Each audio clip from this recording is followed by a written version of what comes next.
My husband decided to work away from home, and though I felt lonely, I firmly believed in the bond between us as a couple.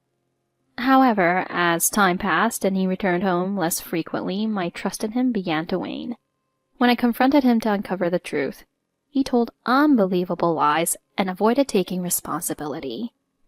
I've resolved not to let him get away with such cowardly behavior. How will our conflict unfold?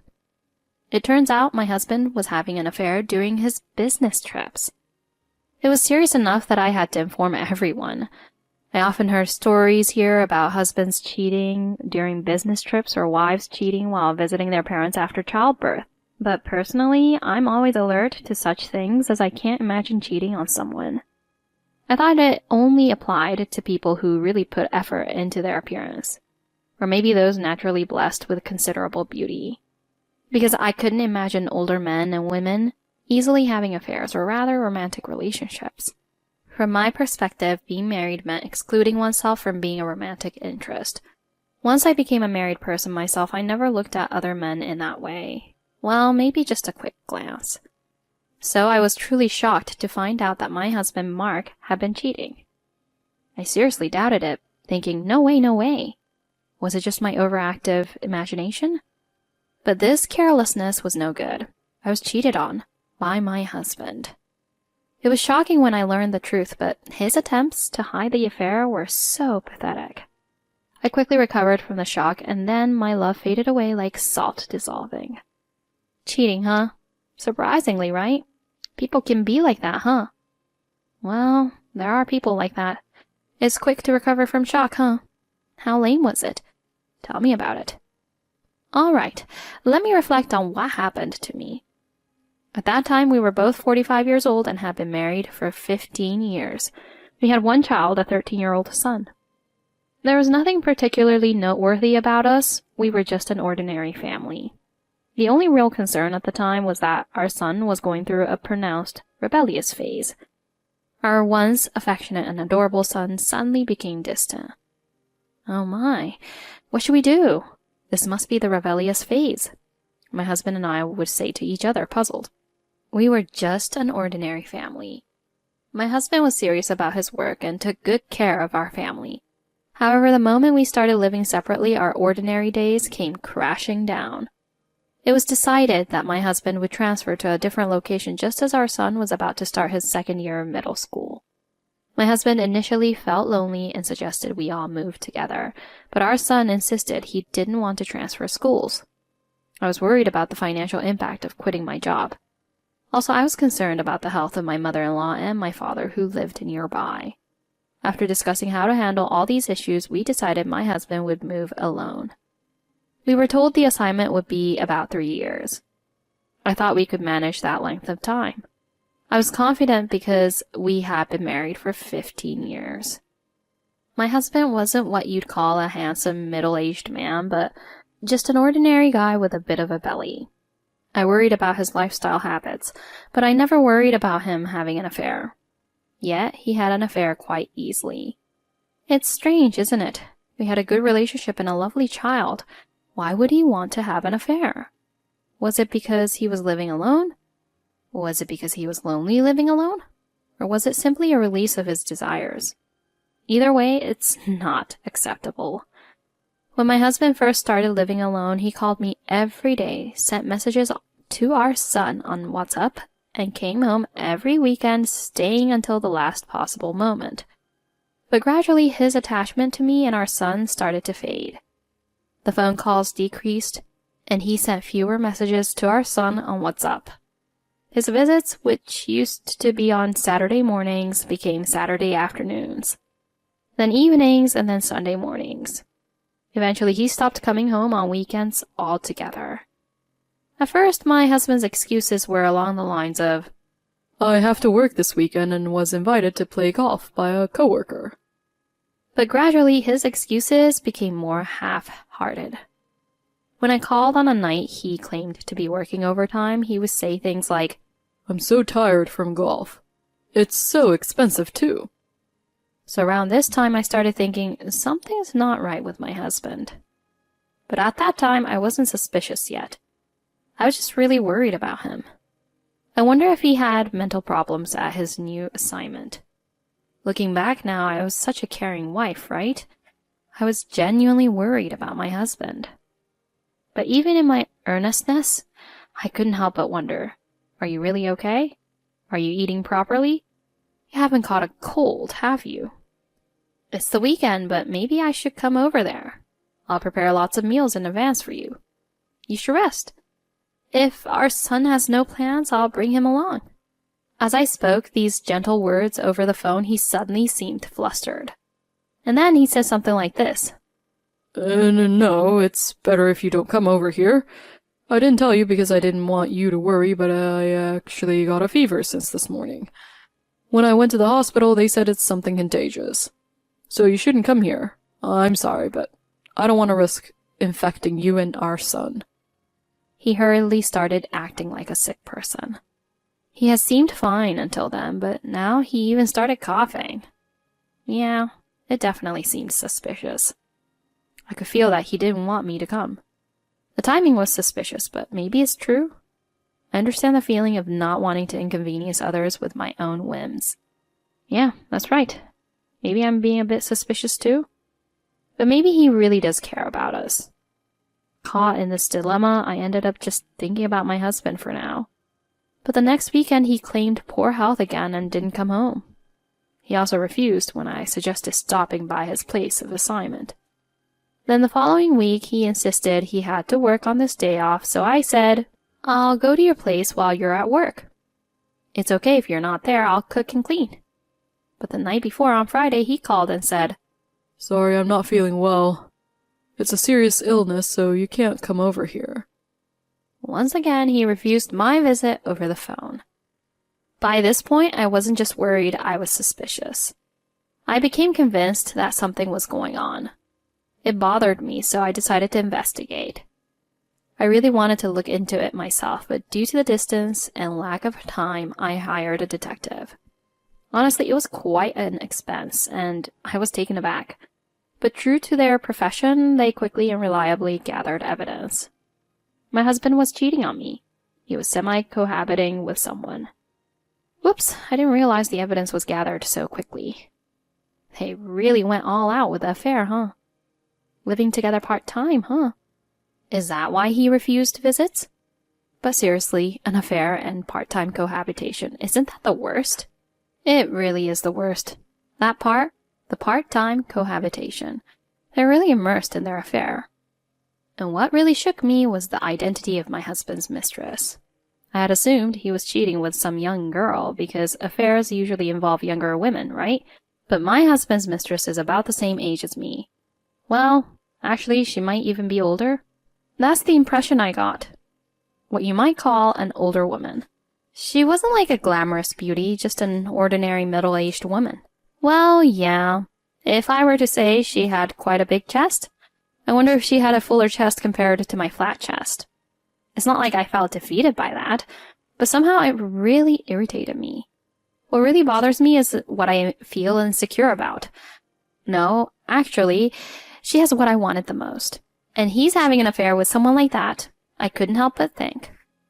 I couldn't forgive him. I was burning with anger. I understand how you feel, but calm down. It'll be okay. Human worth isn't determined by chest size. I get it. It's natural to hate cheating itself, but feeling like you lost to this person especially is unforgivable, right? I'm sorry for getting upset. No, the fact that my husband betrayed me and our son, indeed I was most angry about this matter. But somehow I felt even more frustrated. I thought, what am I going to do with this husband?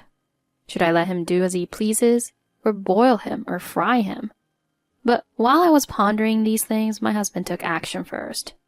One day he called me with a heavy voice and made a ridiculous proposal.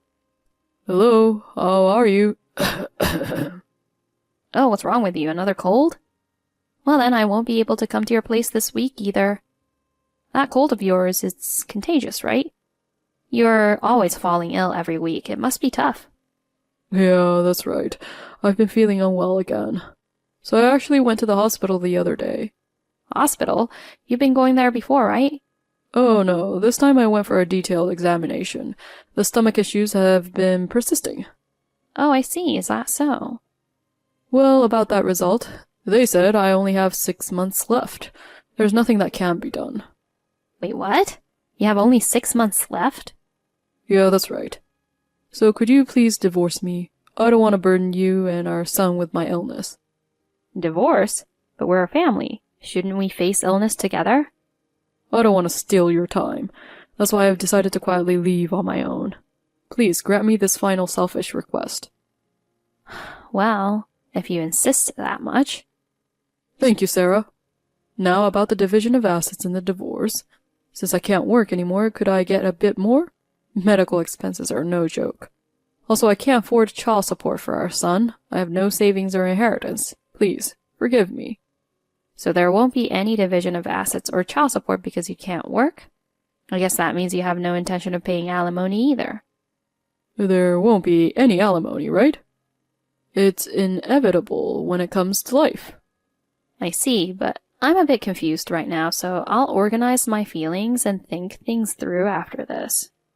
Oh, sorry for bringing this up suddenly, but let's proceed with the divorce for now. I'll send the divorce papers. Take care of our son. I hope he finds happiness. The above was the conversation exchanged between my husband and me. What do you think? Quite something, right? Did he lie about having 6 months to live to smoothly get a divorce? And then skipping out on alimony and child support? Are you serious? But there's a very low probability that is true. Are you sure about that? Yeah, I'm fine. My husband is as healthy as can be. Actually, I recently received the results of my husband's health checkup, and he seems perfectly healthy. His triglyceride levels were a bit high, though. So the story about my husband having 6 months to live earlier was a blatant lie. I wonder why my husband thought he could get away with such a lie. Or maybe he thought he could deceive me like that. Do you think I'm being seriously underestimated here? It really got me furious. Besides, isn't this just too cowardly? Isn't it too lame? Isn't it too pathetic? If you cheated and had a change of heart, then apologize clearly and show some sincerity. My anger was all over the place, and the last bit of love I had for my husband shattered into pieces. I thought, I'll be mean to him. I'll make him regret it. About a week after that phone call announcing his terminal illness, I called my husband in the middle of the day while he was at work. He didn't answer his smartphone, probably because he was busy, but I managed to talk to him by calling his office. What the hell, Sarah? Calling me at work? You called the office directly? Did you say something to my boss? He was looking at me weirdly. Well, you didn't answer your smartphone. By the way, are you still working, even though you only have 6 months to live? Oh, well, I have to hand over my duties.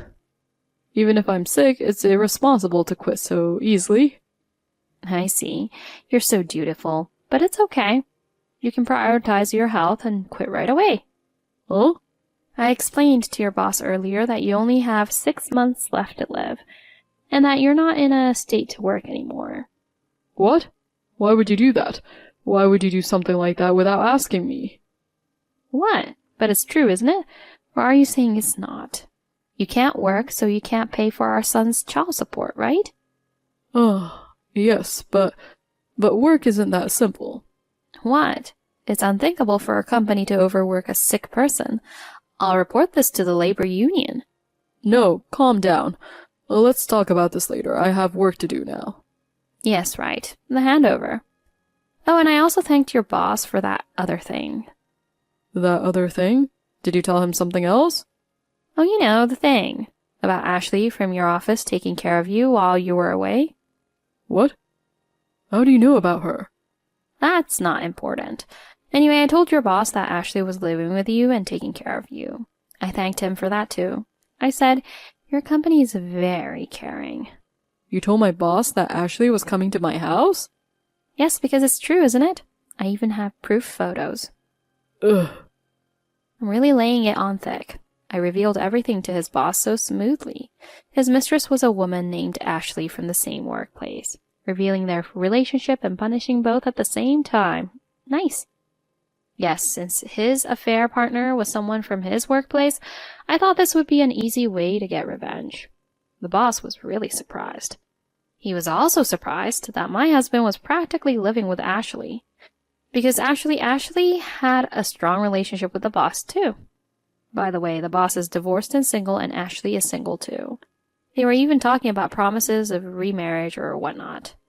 Well, setting aside the romantic chaos among these middle-aged men and women, my husband was left speechless by my report. But I didn't stop there. I dealt another blow. Also, I explained the situation to his parents, so both his father and mother were surprised. You're no good. Keeping such an important thing a secret like this. Did you also tell my parents? Why would you do something like that on your own? But aren't we getting divorced? Naturally, we should inform each other's parents about the divorce. And then it leads to being asked about the reason for the divorce, right? I just answered honestly when I was asked. I didn't want to make my parents anxious. Don't do things on your own. But it's better to tell the truth. Well, if the reason for the divorce was something like infidelity, I understand the feeling of wanting to keep it a secret. But it's about life and death, so it can't be helped. Ugh. So your mom says she'll come to see you right away. She says she'd bring you home and take care of your recovery properly. I also arranged for relatives to be informed and to arrange for a car. It's really heartwarming that everyone is worried about you. They might be arriving there soon. They might even come to pick you up at your workplace. The call ended abruptly here. I was really frantic. Excuses to the bosses, excuses to my parents, and now excuses to relatives too? That's too many tasks. He's telling strange lies to escape responsibility. And on top of that, telling such a heart-wrenching lie as having 6 months to live. Honestly, I couldn't forgive the affair itself, of course, but abandoning any attempt to make up for what he did. This cowardly way of doing things made me the most angry. Also, abandoning responsibility for our son. So while my husband was in disarray, I promptly submitted a divorce application. Furthermore, I decided to move to ensure we no longer had to live together. Actually, I did hesitate about moving, because I thought it was selfish of me to separate my son from his friends during his high school years. But my son, he encouraged me. I'll be fine. I can stay connected with my friends on social media, and I'll make new friends at the new school, he said. And he followed me saying that. Even though lately my son seemed annoyed with me, he said I don't have to rely on such a betraying father. I'll do my best. I'm okay with not going to high school and working instead, he said. I ended up crying. But I want to give my promising son as many choices as possible. So I will work even harder than before to support the path my son likes. Of course, I've properly demanded child support from that betrayer. My son is such a good kid. Even though he's in his rebellious phase and acts tough, there's love in his heart. I momentarily forgot about my husband due to my son's good story. What happened? Did he show accountability and explain? Well, after our call ended, my husband was first summoned by his boss to explain what happened, I heard. Was his diagnosis real? And what kind of relationship does he have with Ashley? So at this point, my husband confessed that the diagnosis was a lie and apologized. But it seems he denied having any relationship with Ashley. He brushed it off as a misunderstanding on my part. But I saw through it all along, so I sent a registered letter to my husband's workplace. It arrived the next day. In the end, my husband was called in again by his boss, questioned thoroughly, and it seems the truth about the affair was exposed. As a result of the workplace affair, both my husband and Ashley faced consequences. They were transferred to separate locations, so it caused quite a stir among his colleagues, and so his former colleagues naturally began to question this transfer. After all, he was transferred with a plan for 3 years, but returned within just 1 year. Moreover, there wasn't any particular promotion involved either, so his colleagues started investigating the reason for his transfer. Apparently he had an affair, lied about having 6 months to live, and tried to evade divorce alimony and child support. This was quickly found out. Now, my husband is like a sitting duck at work. And as for my in-laws and relatives who rushed over out of concern for him, their deep affection for him made his actions and lies unforgivable, and he was immediately disowned by both his parents and relatives. His parents were particularly furious and said, "Don't even show up at family events. We won't leave you any inheritance either." That's what they told him. My husband begged for forgiveness on his knees, but it seems he wasn't forgiven. In the end, my husband returned from his new assignment and ended up living alone in the house where our family of 3 used to live together. I'm lonely, so please come back. I cheated because I felt lonely. As long as you, Sarah, and our son are by my side, I'll be fine. Let's continue to live happily as a family of 3. Abandoned by his parents and relatives, and now looked at with suspicion at work, my husband must have thought it was his last hope when he reached out to me and our son. However, I refused, of course. Even our son said, You're no longer my father. I now only consider my mother as my family. With these words, we decisively cut ties with my husband. Even though he's my son's biological father, I ended up making a painful decision. And so my heart ached just a little. Oh, by the way, it turned out my husband's 6-month life expectancy was a lie, so I demanded alimony from him. I also received proper division of assets, and, of course, he agreed to pay child support for our son. I also received compensation safely from Ashley. You see, Ashley actually had quite a bit of debt and was planning to have my husband pay it off. In other words, she was plotting marriage fraud. She was deeply involved with the boss for the same reason. I thought, Ashley, what a wicked woman. I heard there were other employees who fell into Ashley's clutches. She's truly cunning, isn't she? I wonder how many people she deceived with those charms. So my husband was having an affair with such a woman.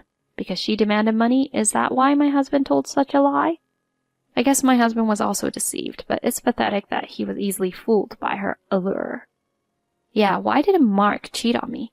Was it love? I was curious about that, but I realized that being deceived can lead to cheating. But that doesn't mean I can sympathize with him.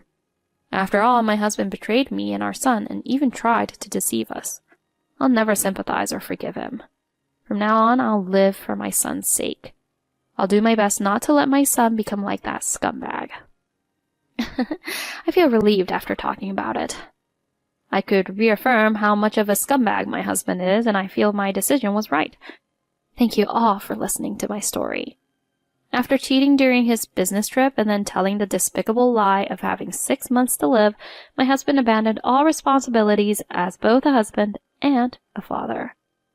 However, I could never forgive a husband who would resort to such cowardly tactics. That's why lying results in losing both trust and purpose. It's clear that nothing will remain afterward, and that's what I made sure to convey firmly to my husband. Next to me is my kind-hearted son. I truly wish for the 2 of us to be happy. It is impossible to be happy and to make people happy with a life obtained by lying. Because that happiness is just a lie. No matter how you struggle, it's an unattainable illusion.